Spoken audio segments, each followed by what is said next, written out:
As we look at this chapter of Job, our focal point will be what we read in verse 33 of chapter 9. There is no arbiter between us who might lay his hand on us both.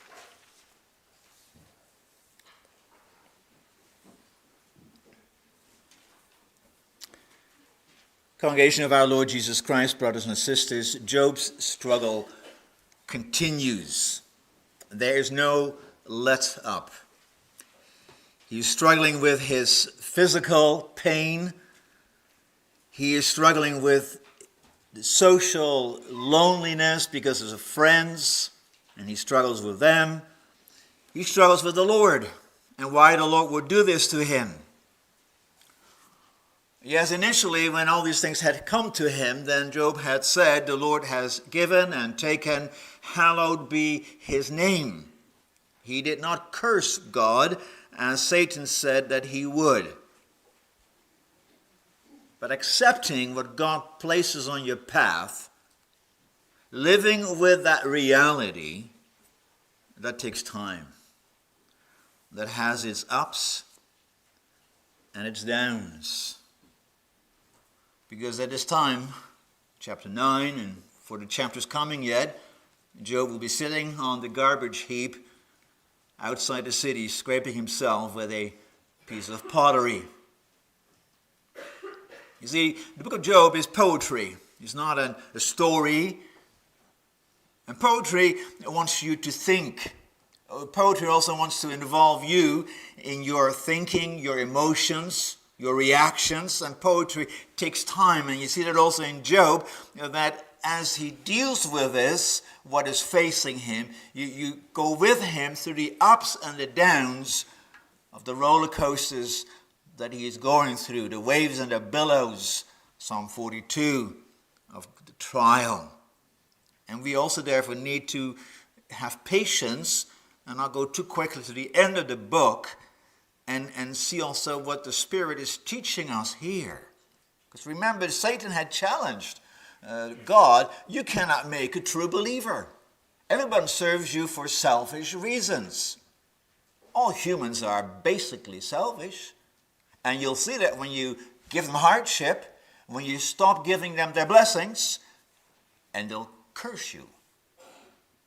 And the Lord wants to show Satan that it's wrong. And the Lord wants to convince his own that even in the most trying circumstances, he preserves his own. But that road of preserving is not always easy. And as we speak about it in the Canons of Dort in 5th chapter about the perseverance of the saints, then we also say there that the certainty of that perseverance is in accordance with the measure of our faith. And that means that in our dealing with these trials, we are forced to go to Jesus Christ. And that's also what we see in the passage this morning. And so I proclaim to you God's word as we have it in this chapter under this theme that Job longs for a mediator in order to be right before God. Job longs for a mediator in order to be right before God. We need to, in a way, go back a little bit to chapter 8 because there we have the second so-called friend addressing Job. The first one was Eliphaz, the older one, and now comes Bildad, and he's not as courteous as Eliphaz. If you go to chapter 8, verse 2, you see that he says, "How long will you say these things? And the words of your mouth be a great wind." So basically, Bildad is saying, Job, you're full of hot air. Because Job had said, I am blameless, yet I know God is doing this, so why would God do this?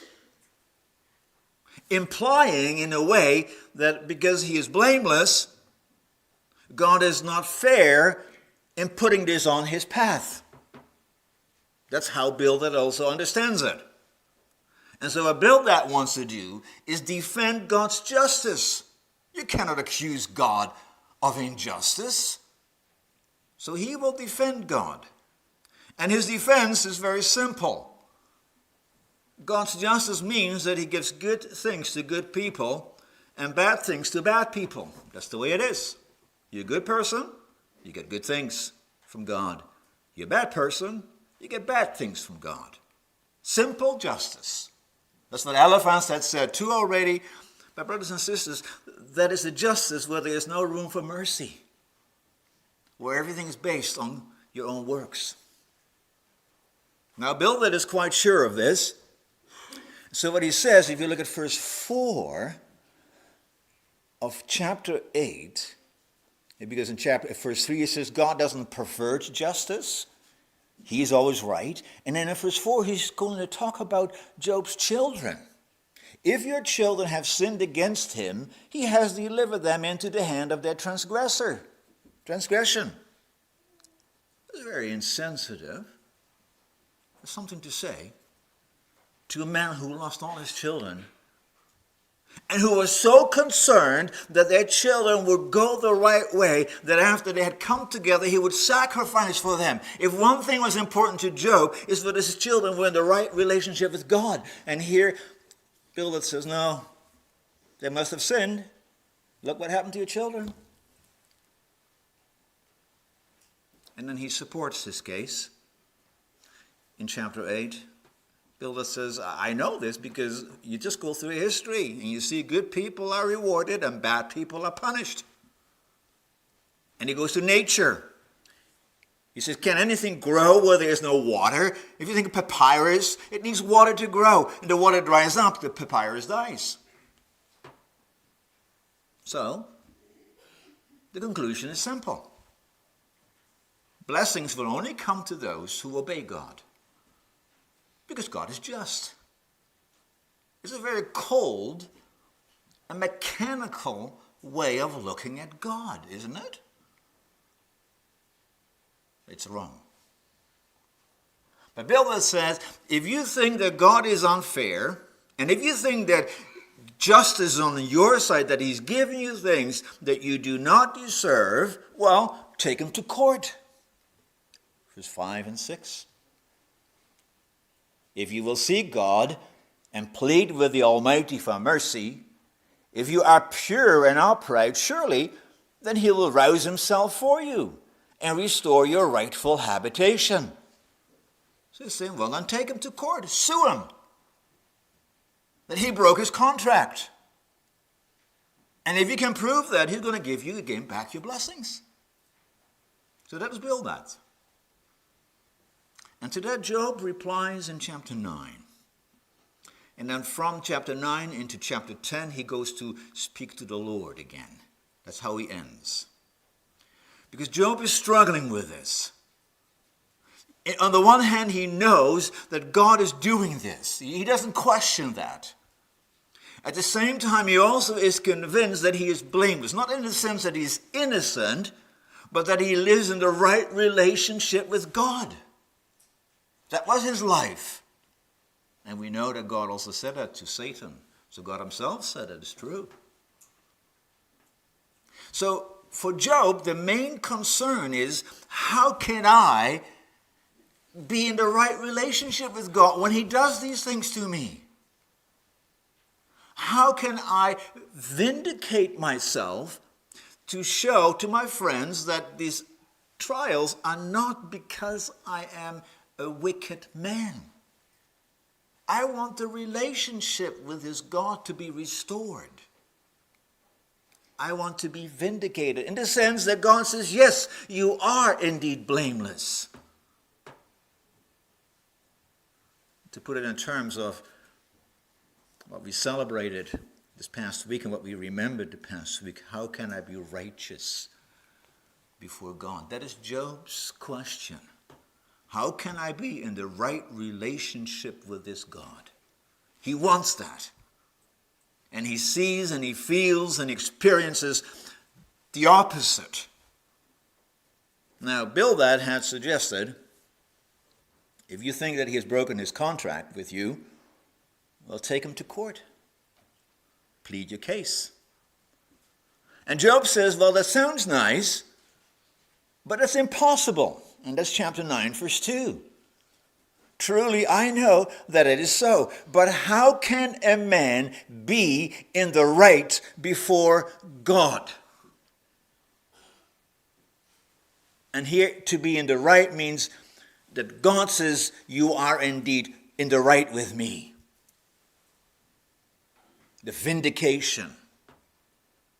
Job says, I want to hear from him indeed that I am blameless, as we know God had said to Satan.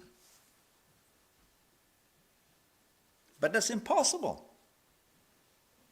And for several reasons. So he lays out why he cannot take God to court. The first reason is, he says, we are partners that are not equal. Verse 3 and 4. If one wished to contend with him, one could not answer him once in 1,000 times. He is wise in heart and mighty in strength. Who has hardened himself against him and succeeded? So Job again comes back to the sovereignty of God. That's not my equal. I cannot, as equal, say to him, you have to show me why you do this. God is sovereign. He's so much higher than I am. And I have no right to demand things from him. And throughout the book, Job maintains that. You see, these friends, they had their theory. And God had to live up to their theory. And Job says, no, God is so awesome, I cannot demand an answer from him. Why do you do this? How come you break your contract?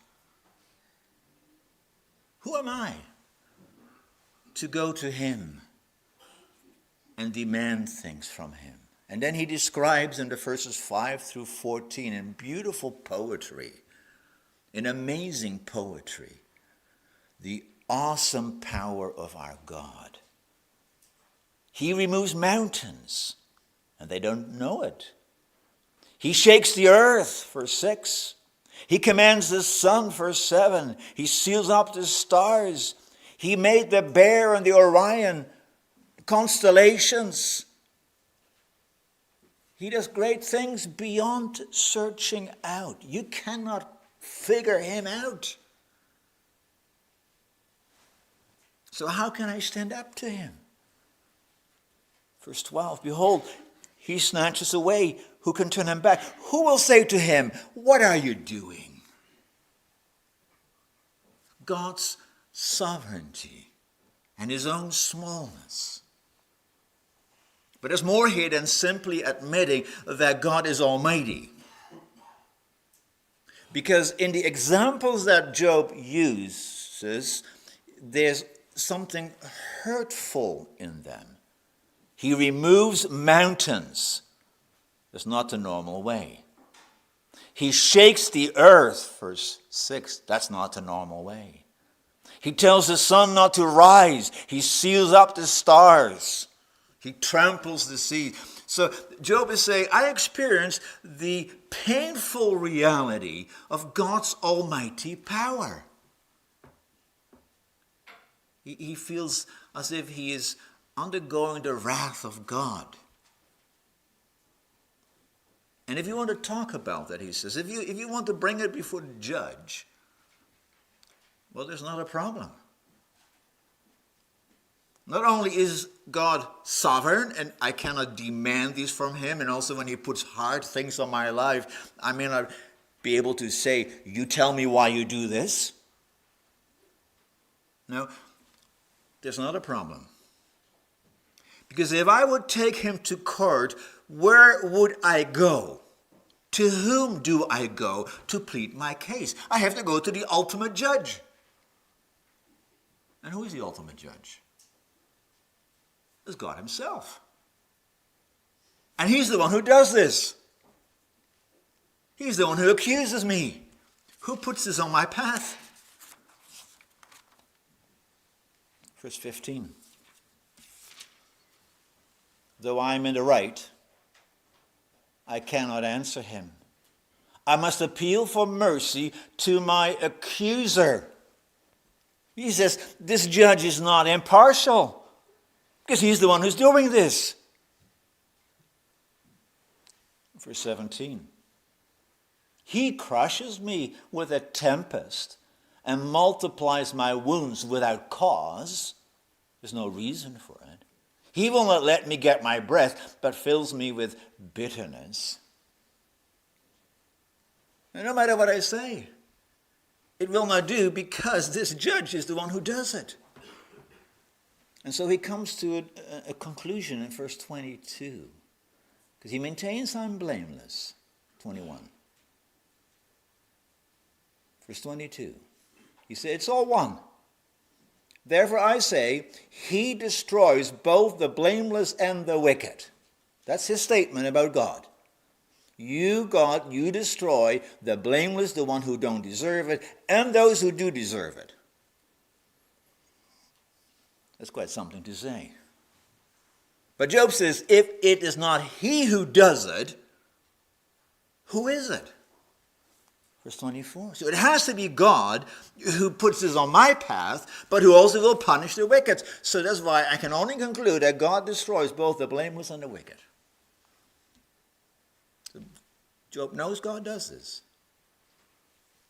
What you have here, what you sense here is the pain of a child of God who loves God and wants to understand why God is doing this. And Job says, that's my life. Verse 25 through 26. That's my life. My days are swifter than a runner. They flee away. They see no good. They go by like a skiffs of reed, like an eagle swooping on the prey. My life is gone just like that.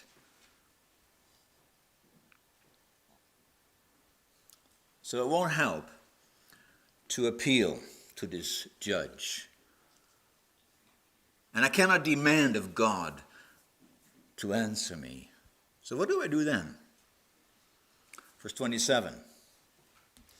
Do I tell myself, cheer up, forget about it, pretend it doesn't happen, move on? If I say, verse 27, I will forget my complaint, I will put off my sad face and be of good cheer, what will it do? Will that solve the problems? Will that mean that it will go away? No, verse 28, I will become afraid of my sufferings. He will not hold me innocent. So that doesn't solve. Pretending it didn't happen. Ignoring it. So what then? Should I try to make myself clean by washing myself? Verse 30, 29 and 30. Especially verse 30. If I wash myself as snow and cleanse my hands with lye. So if I want to make myself clean before this God, blameless by my own effort, will that work? No, because look what he will do. Verse 31, he will just put me right back into the mud. Plunge me into a pit. My own clothes will abhor me. So if it doesn't work to simply tell yourself to cheer up, if it doesn't work to try to clean yourself, in order to come right with this God, for that is his motivation, that's what he wants, to be vindicated, to know that it is good between him and God, there has to be a third solution. Verse 32. For he is not a man as I am, that I might answer him, that we should come to trial together. We need somebody between us. Job says, I and God are not on the same level because I'm a man and he is not. So how can we come to trial when there is an arbiter, a mediator between us, and one who can lay his hand on both of us? And when that happens, then the pain will be removed. Then he will take away his rod. And then will the dread no longer terrify me. Then I would speak without fear. But as it is now, I cannot. So Job is pointing here, brothers and sisters, to a third way of dealing with this difficulty that he has. He knows we're not equals, we and God. There has to be one who stands between us. You see how Job is progressing? How slowly the door is opening for the gospel. He doesn't elaborate on this more here yet, but it will come stronger later on in the book of Job. Job is saying, if I cannot get right before God by myself, I need a mediator. And he doesn't see one yet. And I need a very special one who lays his hand on both of us. And remember, he says we are in unequal partners. God is sovereign, and I'm a human. He is the Almighty, and I'm frail. We need a mediator who can lay his hand on both, who stands between God and me in order to justify me, to make me blameless in God's eyes. But he doesn't see one. And so in chapter 10, if you would read chapter 10, then it almost feels like you're back again in chapter 3. Deep despair. I loathe my life, chapter 10 says.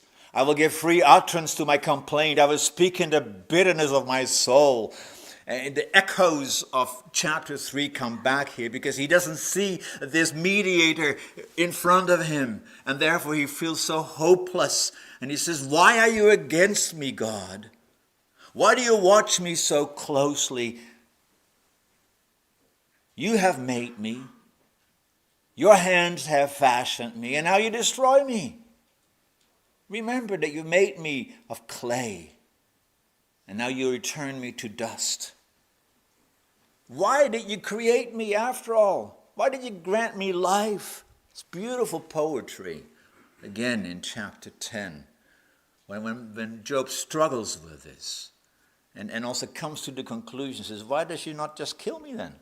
Just end my life now. Leave me alone. Verse 20. That I may find a little cheer before I go. So he goes up and down, as I said, is poetry, where you see high points, and then it goes low again, and then high again, and then low again. But in the midst of this, we see a growing conviction here. And you say the door to the gospel opens up here. And that is what we read in verse 33 of chapter 9. Where Job expresses the need for and the longing for someone to stand between him and God, a mediator who can reconcile two parties that are not equal. In the previous sermon, we saw in response to the first friend's statement that Job said God is sovereign. God is not bound by sin, so he can forgive sin. And we said it opens the door for mercy and for forgiveness. And now you can say Job goes a step further, or the Spirit is leading God's people a step further. Because how can the Almighty, who governs all things, and how can we who are sinners and frail come in the right together? How can I get an answer to what is happening? How can the relationship be restored? How can I be justified, righteous before this God? And the answer is we need a mediator. We need a mediator. A very special one. One who can lay his hand on us to sympathize with us and to take our place, and one who can also lay his hand on God and demand that God be merciful. The friends have no room for this. But for Job, because he confesses God to be the sovereign God, he says this is what is needed. God in his sovereign good pleasure needs to provide a mediator. And you see, brothers and sisters, the beauty of Job. The Spirit here is leading God's people to come to understand the need for Jesus Christ. Job is crying out here for a mediator, one who can lay his hands on both of us. And he doesn't see how that is possible. Well, we know. Because God in his good pleasure made possible that we have a mediator who is God and man at the same time, in a way that Job could not imagine. That God's own Son laid down his glory and humbled himself and became man like us. And humbled himself all the way to the cross for our sake, to make us blameless in God's eyes. He is our mediator.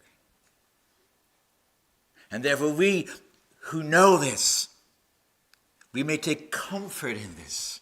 For that is the gospel that God has preserved also through the generations and the centuries, that we are right before God, not by works, not by our own efforts, but through Jesus Christ, by faith in the mediator who is true God and true man at the same time. So in a way, God heard this cry of Job. Job is also one of those who cry for the mediator to come. And the answer to Job's cry we find in Hebrews 4, which we also will sing in a moment. Hebrews 4, where it says, "We do not have a high priest who is unable to sympathize with our weaknesses, but one who in every respect has been tempted as we are, yet without sin. Let us then with confidence draw near to the throne of grace." That's what Job was longing for. And that's what we have.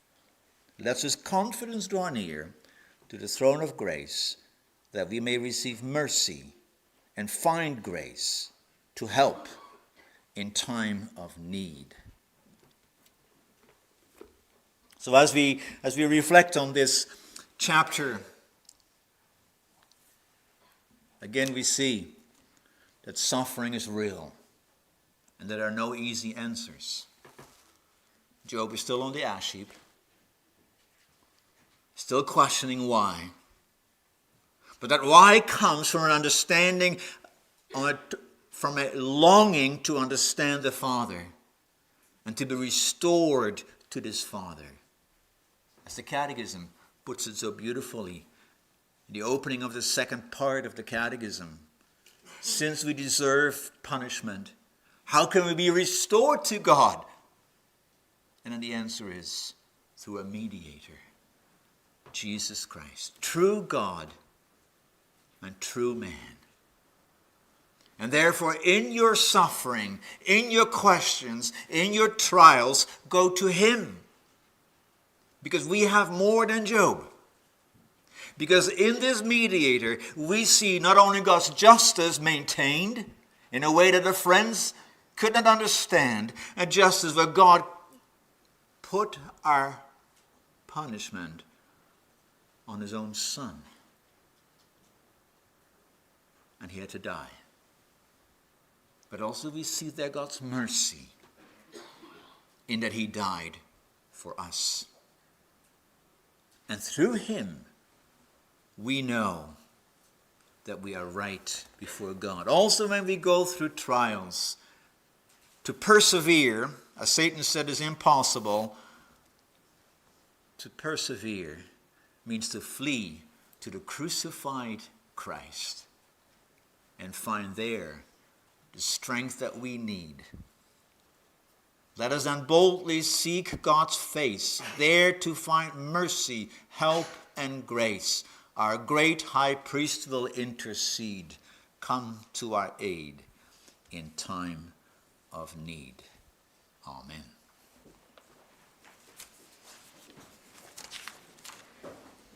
Let us sing now hymn 42, the words of Hebrews 4.